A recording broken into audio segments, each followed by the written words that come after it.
새벽 5시 30분. 아직 동이 트지도 않은 시간입니다. 올해로 74살 서울 신림동의 최은정 씨. 그녀는 침실 문을 조심스럽게 열었습니다. 며느리와 손자의 잠든 숨소리가 들려옵니다. 평생 들어왔던 그 소리가 오늘은 남의 집 소리 같았습니다. 은정 씨는 거울 앞에 섰습니다. 이제 정말 끝이구나. 작은 중얼거림이 새벽 공기에 스며들었죠. 오늘이 마지막이라고 생각하니 무섭기보다 홀가분했습니다. 30년 전 신혼살림 때 샀던 낡은 가방, 그 안에는 통장 하나와 약병 몇 개, 그리고 남편의 마지막 편지가 들어 있었습니다. 현관문 손잡이에 손을 댔을 때였습니다. 갑자기 뒤돌아봤죠. 지난 23년간 살아온 이 집을. 거실 소파에는 며느리가 어제 벗어놓은 옷이 그대로, 식탁 위에는 설거지하지 않은 그릇들이 쌓여 있고, 은정 씨가 매일 아침 치워주던 것들이었습니다. 오늘은 치워주지 않겠어요. 처음으로 내뱉은 반항의 말이었죠. 복도로 나섰을 때 201호 김 아주머니와 마주쳤습니다. 은정 씨 이렇게 일찍 어디 가세요? 잠깐 멀리 좀 갈 일이 있어요. 김 아주머니는 뭔가 이상하다는 듯 바라봤습니다. 가방을 든 은정 씨의 표정이 평소와 달랐거든요. 결연하면서도 서글픈. 엘리베이터 안에서 은정 씨는 눈물을 참았습니다. 아니야. 울면 안 돼. 지금 울면 다시 돌아갈 거야. 1층 로비.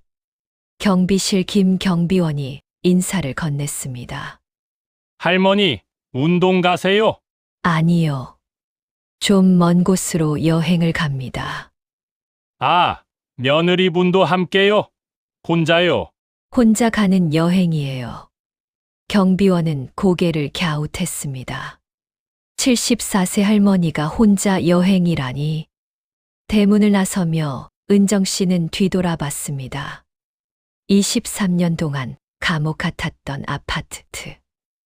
오늘 마지막으로 보는 거라고 생각하니 가슴이 답답하면서도 뭔가 시원했습니다.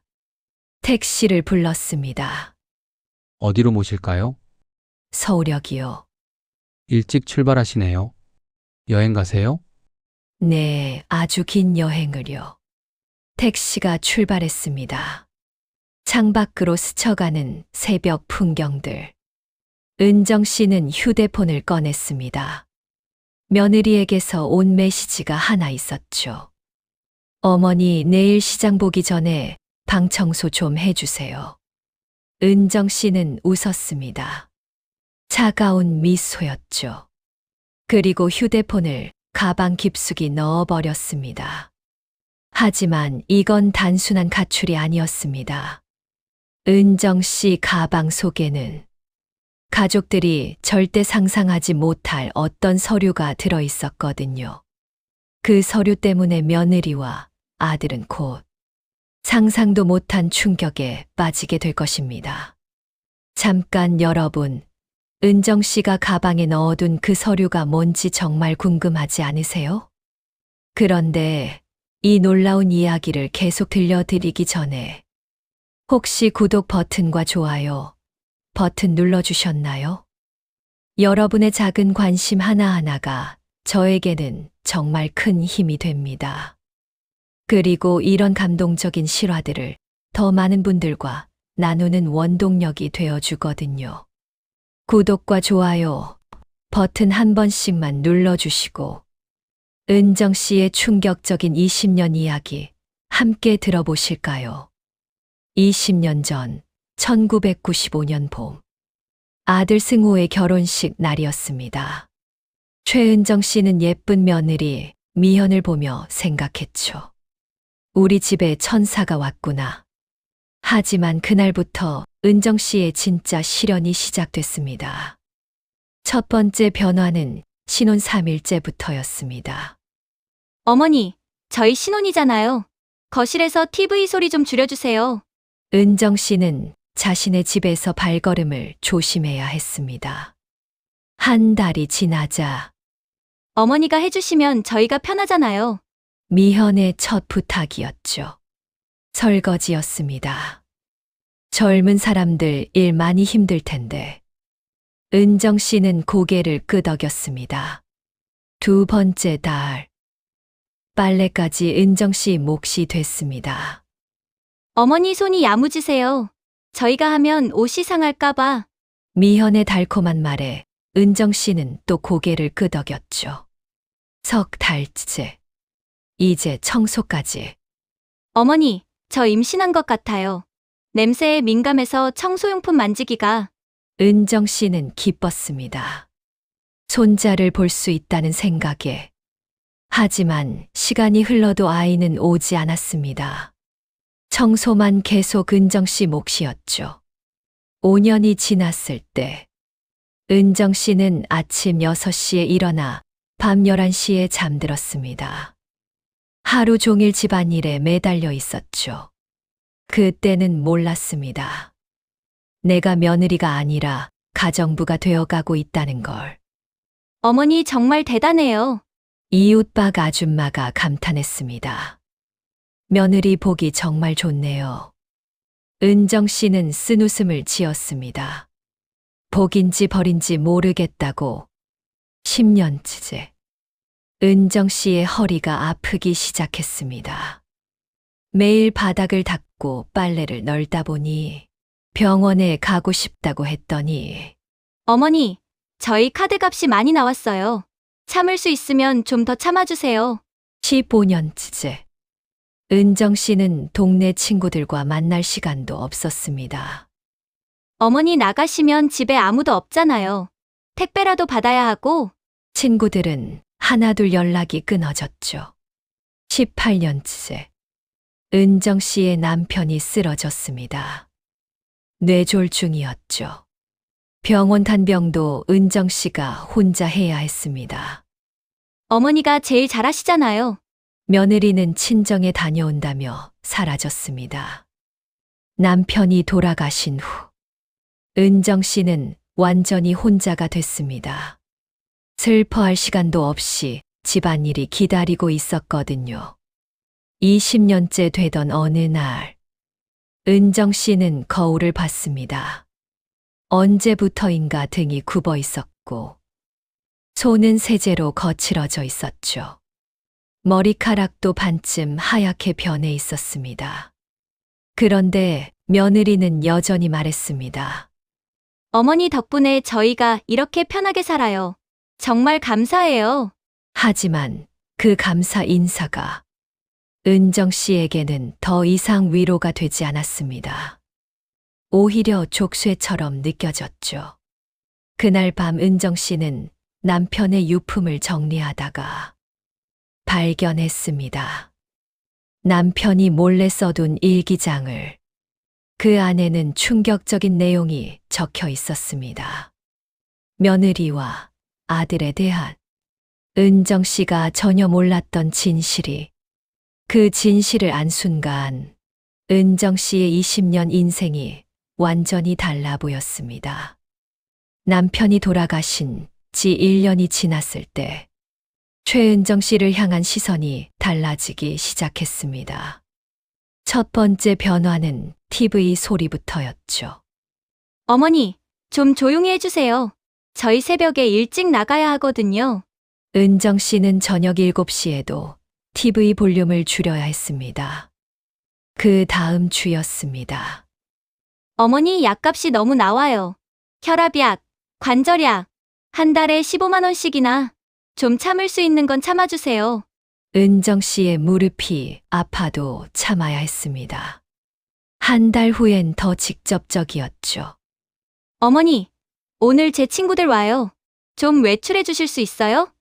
카페에서 시간 보내시다가 8시쯤 들어오세요. 자신의 집에서 쫓겨나는 기분이었습니다. 어느 토요일 오후, 며느리가 친구들을 불렀을 때였습니다. 어머니는 방에만 계세요. 나오시면 안 돼요. 은정 씨는 감옥에 갇힌 죄인 같았습니다. 내 집인데도 숨소리조차 죄가 되는 것 같았습니다. 친구들의 웃음소리가 거실에서 들려왔죠. 우리 시어머니 진짜 말 잘 들어. 집에 있는 줄도 모르겠지. 시어머니가 순하니까 편하긴 해. 은정 씨는 벽에 귀를 대고 들었습니다. 자신이 투명인간 취급받고 있다는 걸. 그날 밤 은정 씨는 잠들지 못했습니다. 내가 왜 눈치를 봐야 하지? 내 집인데. 내 집인데. 다음 날 아침, 며느리가 또 말했습니다. 어머니, 아버님 기일이니까 성묘 안 가세요? 혼자서도 잘 다니시잖아요. 남편 무덤 앞에서도 혼자였습니다. 성묘를 마치고 돌아오는 길, 은정 씨는 은행에 들렀습니다. 통장 정리를 하려고요. 그런데 그 순간, 은정 씨는 깜짝 놀랐습니다. 남편이 남긴 퇴직금 3억 원, 그리고 적금 1억 5천만 원, 총 4억 5천만 원이 그대로 들어 있었던 거죠. 이 돈이 다 내 거였구나. 은행 직원이 말했습니다. 어머니, 이 돈으로 뭐 하실 계획 있으세요? 요즘 부동산도 좋고 펀드도 있고. 은정 씨는 갑자기 궁금했습니다. 이 돈이면 나도 뭔가 할 수 있지 않을까. 집에 돌아왔을 때 며느리가 또 잔소리했습니다. 어머니, 왜 이렇게 늦어요? 걱정했잖아요. 하지만 은정 씨는 다르게 들렸습니다. 내가 없으면 집안일 누가 해? 라고. 그날 밤 은정 씨는 계산을 해봤습니다. 4억 5천만 원이면 작은 원룸이라도 살 수 있고 혼자 살기엔 충분한 돈이었죠. 하지만 아직 확신이 서지 않았습니다. 정말 혼자 살 수 있을까? 74살에 새로 시작한다고? 그때 우연히 TV에서 본 프로그램. 80세에 카페를 시작한 할머니 이야기였습니다. 나이는 숫자일 뿐이에요. 중요한 건 마음가짐이죠. 은정 씨는 그 순간 결심했습니다. 통장을 꼭 쥐고 말이죠. 그때 알았습니다. 자유에는 용기가 필요하다는 걸. 하지만 은정 씨가 모르는 게 있었습니다. 며느리가 이미 그 통장의 존재를 알고 있다는 걸. 그리고 며느리 나름대로의 계획이 있다는 걸. 며느리의 계획을 안다면 은정 씨는 더욱 놀라게 될 것입니다. 2024년 10월 15일 밤 11시. 최은정 씨는 침대에 누워 천장을 바라봤습니다. 며느리의 코 고는 소리가 벽 너머로 들려왔죠. 이제 정말 끝장을 내자. 새벽 3시까지 잠들지 못했습니다. 머릿속으로 계획을 세우고 또 세웠거든요. 아무도 모르게, 완벽하게. 다음 날 아침 6시. 며느리가 아직 자고 있을 때였습니다. 은정 씨는 조용히 전화기를 들었죠. 여보세요. 대림부동산입니다. 집을 팔고 싶은데요. 목소리를 최대한 낮춰서 말했습니다. 아, 네. 언제 보러 오시겠어요? 오늘 오후 2시에요. 꼭 혼자 오세요. 공인중개사 김 사장이 의아해했습니다. 혹시 가족분들은 모르시나요? 지금은 비밀이에요. 나중에 문제되지 않을까요? 제 명의 집이니까 괜찮을 거예요. 두려웠지만 동시에 설렜습니다. 내 인생을 내가 결정한다는 게. 그날 오후 1시 50분. 며느리가 마트에 간다고 나갔습니다. 어머니, 2시간 후에 올게요.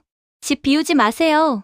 며느리 차가 사라지자마자 부동산 중개사가 왔습니다. 와, 정말 깨끗하게 관리하셨네요. 30평에 이 정도면 시세가 꽤 나올 것 같은데요. 얼마나 받을 수 있을까요? 최소 8억은 나올 것 같습니다.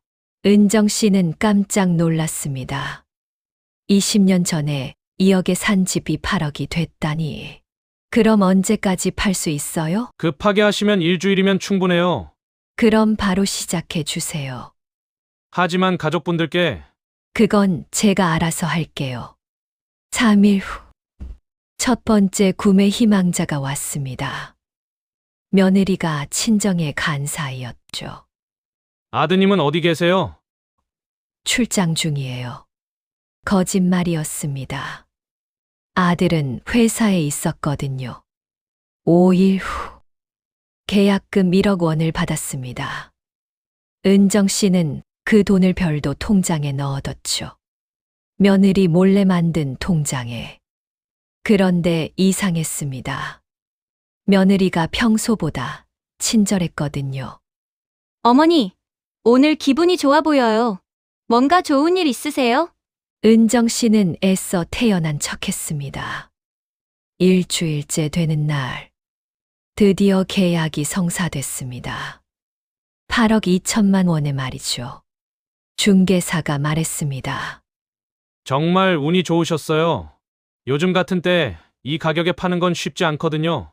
계약서에 도장을 찍는 순간, 은정 씨의 손이 떨렸습니다. 정말로 하는 거구나. 이제 돌이킬 수 없어. 그날 저녁, 며느리가 평소와 다른 질문을 했습니다. 어머니, 혹시 오늘 누가 다녀갔어요? 이상한 차가 앞에 있더라고요. 은정 씨는 식은땀이 났습니다. 아니, 아무도 안 왔는데. 하지만 며느리 표정이 수상했습니다. 뭔가 알고 있는 듯한. 그 밤 은정 씨는 짐을 싸기 시작했습니다. 30년간 모은 살림살이 중에서 정말 필요한 것만 골랐어. 트렁크 하나에 담을 수 있는 것만. 옷까지 몇 벌. 남편 사진 한 장. 결혼 반지. 그리고 새 통장. 나머지는 모두 버리기로 했습니다. 이제 새로 시작하는 거니까. 하지만 은정 씨가 모르는 게 있었습니다. 며느리가 이미 며칠 전부터 은정 씨를 미행하고 있었다는 걸. 그리고 부동산 거래도 다 알고 있었다는 걸. 며느리에게는 더 충격적인 계획이 있었습니다. 은정 씨가 상상도 못할 복수가. 내일 아침 은정 씨가 집을 나서는 순간 진짜 전쟁이 시작될 예정이었습니다. 2024년 10월 22일 오전 9시 잔금 계약이 완료되는 순간이었습니다. 최은정 씨는 부동산 사무실에서 떨리는 손으로 도장을 찍었죠. 축하드립니다. 이제 정말 끝났네요. 중개사가 악수를 청했습니다. 은정 씨는 그 순간 눈물이 날 뻔했습니다. 드디어 진짜 자유구나. 사무실을 나와 첫 번째로 간 곳. 동네 문방구였습니다. 편지지 한 장 주세요. 어떤 걸로 드릴까요? 제일 예쁜 걸로요. 카페에 앉아 편지를 썼습니다. 손이 떨려서 글씨가 삐뚤삐뚤했죠. 미현아, 승호야. 20년간 정말 고생 많았다.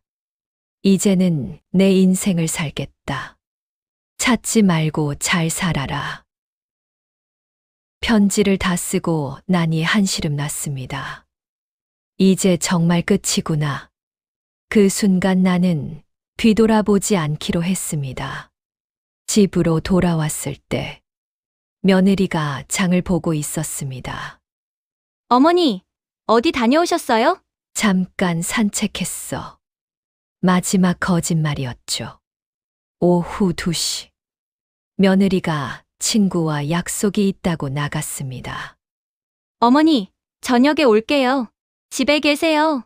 문이 닫히자마자 은정 씨는 미리 싸둔 가방을 꺼냈습니다. 그리고 편지를 식탁 위에 놨죠. 젓가락 통 위에 꽂았어. 며느리가 들어오자마자 볼 수 있게 거울 앞에 섰습니다. 20년 만에 처음으로 자신을 위해 꾸미는 시간이었죠. 립스틱도 발라보고 향수도 뿌려봤습니다. 이제 최은정이 아니라 그냥 은정이야. 거울 속 자신에게 말했습니다. 현관문을 나서기 전 마지막으로 집을 둘러봤습니다. 거실, 부엌, 안방, 20년간의 감옥이었던 공간들. 이상하게 섭섭하기도 했습니다. 이제 안녕. 문을 닫는 순간 정말 홀가분했죠. 엘리베이터에서 만난 옆집 할머니. 어디 가세요? 아주 먼 여행을 떠나요. 언제 돌아오세요? 글쎄요. 한참 후에요. 1층 로비에서 경비 아저씨가 인사했습니다. 할머니, 여행 가세요? 네, 제주도로요. 아, 좋겠네요. 며느리분도 함께? 아니요, 혼자 가요. 혼자만의 시간을 갖고 싶어서 경비실에서 택시를 불러줬습니다. 김포공항으로 가주세요. 기사님이 물었죠. 여행 가세요? 네, 새로운 시작이에요. 공항 가는 길. 창밖으로 스쳐가는 풍경들이 새로워 보였습니다. 같은 길인데 처음 보는 것 같았죠. 내 선택으로 가는 길이라 그런가. 김포공항 도착. 은정 씨는 제주행 비행기 표를 끊었습니다. 편도요? 왕복이요? 편도로 주세요. 언제 돌아오실 계획이세요? 아직 정하지 못했어요. 비행기에 오르기 전 휴대폰을 꺼냈습니다. 며느리에게서 온 메시지가 5개나. 어머니 어디세요? 왜 안 받아요? 집에 편지가 뭐예요? 장난치지 마세요. 당장 집에 들어오세요. 은정 씨는 웃었습니다. 그리고 휴대폰을 끄고 가방에 넣었죠. 비행기가 이륙했습니다.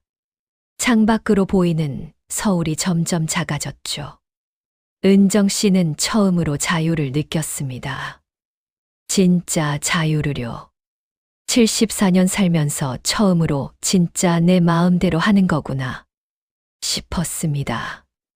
제주도 공항에 도착했을 때 사실 은정 씨는 펜션을 계약해두지 않았습니다.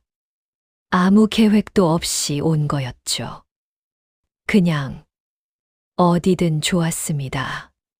자유롭기만 하다면 택시를 타고 바다가 보이는 곳으로 갔습니다. 어디로 모실까요? 바다가 제일 예쁜 곳으로요. 그곳에서 은정 씨는 처음으로 웃었습니다. 진짜 웃음을 20년 만에 처음으로. 하지만 은정 씨는 아직 모르고 있었습니다. 며느리가 이미 제주도로 오고 있다는 걸. 그리고 며느리에게는 은정 씨를 다시 서울로 데려갈 놀라운 카드가 있다는 걸. 다음 날 아침 8시. 민박집 앞에 검은 택시가 섰습니다. 며느리 미현이 내렸죠. 화난 얼굴로 말이에요. 어머니, 미현이 민박집 문을 쾅쾅 두드렸습니다. 어머니 안에 계시죠? 당장 나오세요. 은정 씨가 문을 열었습니다. 1년 만에 보는 며느리였죠. 미현아, 어떻게 여기까지? 어머니, 장난 그만하고 집에 가요. 손님들이 하나둘 나왔습니다. 소란을 들었거든요. 부산 할머니, 이미숙 씨 젊은 커플까지. 어머니가 우리를 얼마나 힘들게 하는지 아세요? 미현이 큰 소리로 말했습니다. 집도 마음대로 팔고 연락도 안 되고 이제 그만하고 집에 와요. 은정 씨는 차분하게 대답했습니다. 미현아, 나는 여기서 잘 살고 있어. 돌아갈 생각 없다. 어머니, 승호가 얼마나 걱정하는지 아세요? 아들이 엄마 없으면 어떡해요? 미현이 눈물까지 흘렸습니다. 하지만 가짜 눈물이었죠. 그럼 우리는 어떻게 살아요? 어머니 없으면 집안일은 누가 해요? 아이도 낳을 예정인데 그 순간 진심이 드러났습니다. 집안일을 해줄 사람이 필요했던 거죠. 부산에서 온 할머니가 끼어들었습니다. 아가씨 너무하는 거 아니야? 할머니가 여기서 이렇게 행복하게 사는데. 젊은 커플도 말했습니다. 맞아요. 할머니 정말 밝으셔서 보기 좋거든요. 왜 강제로 데려가려고 해요?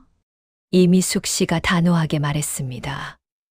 은정 씨는 이제 자유예요. 74살에 자신의 삶을 찾았는데 왜 다시 희생하라고 해요? 미연이 당황했습니다. 모든 사람이 은정 씨 편이었거든요. 여러분이 뭘 알아요? 가족 일인데 참견하지 마세요. 미연이 화를 냈습니다. 그때 마을 이장님까지 나타났습니다. 무슨 일이에요? 은정 씨한테 무슨 일인가 손님들이 설명했습니다. 며느리가 와서 할머니를 억지로 데려가려 한다고. 이장님이 미연을 바라봤습니다. 아가씨, 여기서 소란 피우지 말고 가세요. 은정 씨는 우리 마을의 자랑이에요. 관광객들이 할머니 때문에 오거든요. 마을 사람들도 하나둘 모여들었습니다. 모두 은정 씨를 응원했죠. 은정 씨 민박 정말 좋아요. 할머니 요리가 최고예요. 미현은 완전히 고립됐습니다. 아무도 자신 편이 아니었거든요. 은정 씨가 마지막으로 말했습니다. 미현아, 20년 동안 충분히 했어. 이제는 내 인생을 살 거야. 너희도 이제 어른이니까 알아서 살아. 그리고 은정 씨가 주머니에서 뭔가를 꺼냈습니다. 이거 승호한테 전해줘. 이혼 서류였습니다. 아니, 양자 포기 서류였죠. 이제 우리는 남이야. 미현이 깜짝 놀랐습니다. 어머니, 이게 뭐예요? 어머니가 우리 가족 아니면 집은, 재산은 어떻게 해요? 진짜 속마음이 드러났습니다. 결국 돈이 문제였던 거죠. 은정 씨는 씁쓸하게 웃었습니다. 그래, 결국 이게 진심이었구나. 사람은 관심 없고 돈만 생각하는구나. 손님들이 미현을 째려봤습니다. 이제 모든 게 명확해졌거든요. 미현은 할 말을 잃었습니다. 결국 혼자 택시에 타고 돌아갔죠.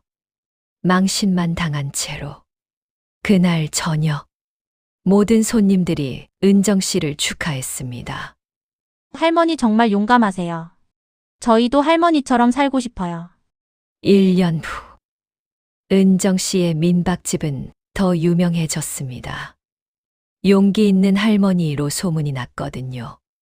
전국에서 비슷한 처지의 여성들이 찾아왔습니다. 70대, 80대 할머니들까지. 저도 새로운 삶을 시작하고 싶어요. 은정 씨는 그들에게 말했습니다. 나이는 숫자일 뿐이에요. 중요한 건 용기예요. 자신의 인생을 포기하지 마세요. 지금도 은정 씨는 제주도에서 자신만의 작은 왕국을 만들어가고 있습니다. 74세에 찾은 진짜 자유를 매일매일 만끽하면서요. 여러분의 인생도 아직 끝나지 않았습니다. 용기만 있다면 언제든 새로 시작할 수 있어요.